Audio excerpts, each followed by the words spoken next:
Oi pessoal, hoje eu gostaria de falar com vocês sobre duas variações de exercício para deltoide, o desenvolvimento e a elevação lateral, e falar alguns detalhes da cinesiologia e da biomecânica desses dois exercícios para vocês depois chegarem numa conclusão, o que vai ser melhor, quem pode, quem não pode, ou a maneira ideal de fazer, pensando sempre no deltoide, que é o músculo principal alvo desse exercício. Então, para a gente começar, eu queria lembrar do seguinte: se a gente olhar o torque envolvido nesse exercício, aqui a gente pode pensar, o ombro é a articulação que está sendo movimentada, e se eu colocar isso aqui como se fosse esse pêndulo, como se fosse a linha da gravidade atuando em cima do peso, vocês vão ver que quando eu chego nessa posição aqui, eu tenho um torque gerado por essa carga bastante grande, porque a distância que essa carga está do eixo do movimento é bastante grande. E são as duas variáveis que influenciam o torque: a distância desse peso que está do eixo e a quantidade de carga que está envolvida no movimento. Outra coisa que vocês têm que ver nesse exercício também é a amplitude do movimento. Eu consigo fazer 90 graus de amplitude utilizando o deltoide e supraespinhal.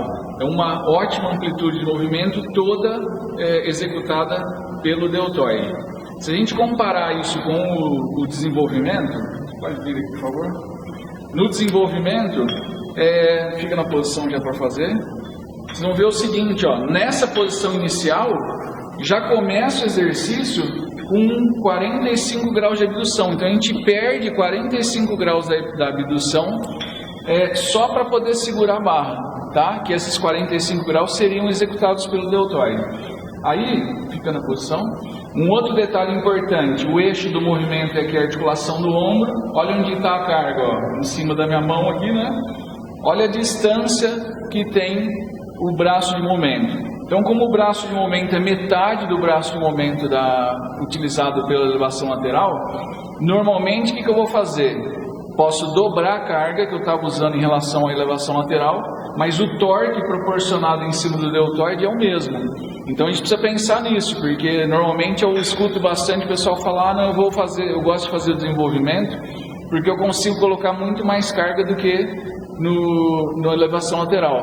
E um dos motivos de conseguir aumentar bem a carga é essa diminuição do braço de momento, mas na verdade não aumenta a intensidade do exercício, porque o torque é muito menor aqui do que acontece o torque com o braço e o cotovelo estendido na elevação lateral. Beleza.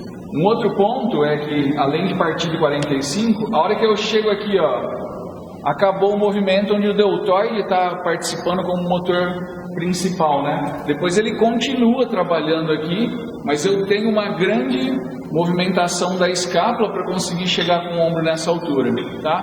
E além disso, nesse exercício eu estou usando o tríceps. Então eu uso o tríceps, uso os rotadores superiores da escápula, volta um pouquinho, para fazer esse movimento do ombro aqui. Eu uso trapézio superior, trapézio inferior e serrátil anterior, junto com o deltoide supraespinhal. Então, na verdade, são um grupo de músculos que estão trabalhando aqui, e isso também favorece eu conseguir aumentar bastante a carga durante o exercício. E para finalizar, volta o movimento. Se vocês olharem publicações científicas que falam de movimentos acima da altura da cabeça, overhead activities, como a maioria das publicações fala, é quando a mão passa acima da altura da cabeça. Mas na verdade não é o problema da mão estar acima da altura da cabeça, e sim, quando a mão passa da altura da cabeça, o cotovelo, né, o húmero, passa de 90 graus na articulação do ombro. E isso está envolvendo risco de lesão, de compressão do supraespinhal e do tendão longo do bíceps braquial, que é muito comum, né? Síndrome do impacto. A gente fala lesão do manguito rotador, o principal do manguito lesado é o supraespinhal. Então o risco de lesão do manguito rotador é muito maior aqui, porque eu faço o movimento completo e acima da altura da cabeça, comparado com a elevação lateral. Então é isso que a gente tem que pensar, né? Eu ponho carga, mas a carga não vai gerar um torque para o músculo que eu quero. E a quantidade de músculos que eu trabalho é diferente da elevação lateral também. Então, quando colocar o desenvolvimento ou não no trabalho, vai depender um pouco da intenção do trabalho. Por exemplo, eu quero trabalhar vários músculos ao mesmo tempo com a intenção de dar um grande estímulo hormonal. Aí sim, o desenvolvimento é um exercício que está trabalhando vários músculos ao mesmo tempo e pode trazer essa intenção, diferente da elevação lateral. Mas eu estou pensando no risco de lesão, então tem que ir para a elevação lateral. Não estou preocupado com nenhuma, o foco tem que ser no deltoide. Talvez a elevação lateral eu consiga enfatizar bem melhor o deltoide do que no desenvolvimento.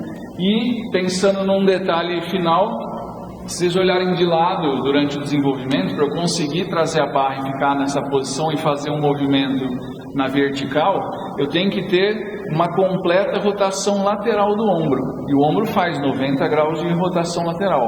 Só que se a pessoa não tem essa mobilidade, por exemplo, não chega até os 90 graus, ele vai fazer extensão da coluna para poder chegar nos 90 graus.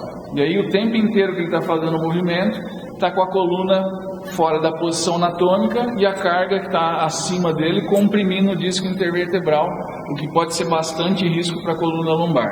Então, considerando todos esses detalhes que eu acabei de falar, vocês vão ter condição de entender aí o que é melhor e para qual tipo de aluno fazer ou não um ou outro exercício. É isso aí, pessoal. Bons treinos.